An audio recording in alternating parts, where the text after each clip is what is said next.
Kapolda Maluku Irjen Pol Dadang Hartanto memimpin langsung perjanjian damai dan penyerahan senjata tajam serta bom molotov pasca bentrokan antar kelompok warga Kompleks Viditan Kampung Lama dan Kompleks Viditan Kampung Baru Kota Tual. Kegiatan ini berlangsung pada pekan kemarin di Balai Desa Viditan.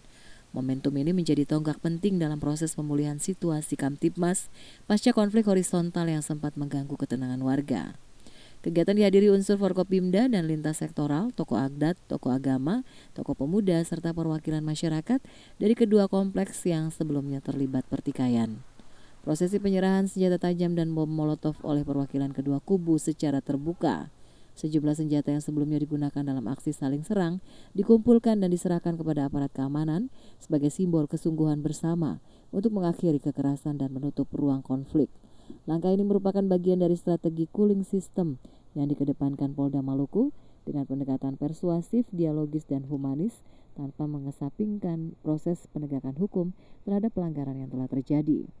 Wakil Wali Kota Tual mengapresiasi kedewasaan para pemuda dari kedua kompleks yang berani memilih jalan damai. Pemerintah Kota Tual juga berkomitmen membentuk tim bersama lintas pemuda untuk menjaga komunikasi, mencegah provokasi, serta menjadi garda terdepan dalam menjaga perdamaian.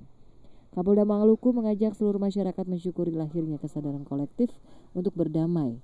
Ia menekankan musuh sesungguhnya adalah sikap-sikap negatif seperti kebencian, provokasi, dan perilaku destruktif yang menghambat kemajuan daerah. Secara khusus, Kapolda mengajak generasi muda meninggalkan kekerasan dan menggantinya dengan semangat persatuan dan pembangunan.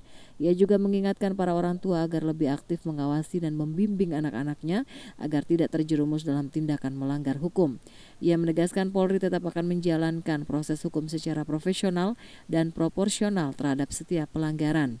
Di puncak kegiatan dibacakan pernyataan damai oleh perwakilan pemuda dari kedua kompleks dan diikuti secara serentak sebagai bentuk komitmen bersama untuk menghentikan seluruh bentuk kekerasan dan aksi balas dendam, menolak segala bentuk provokasi, menjaga keamanan dan ketertiban di Desa Viditan, mendukung langkah aparat penegak hukum menjaga stabilitas wilayah. Christine Sipahelut Kurniawan melaporkan.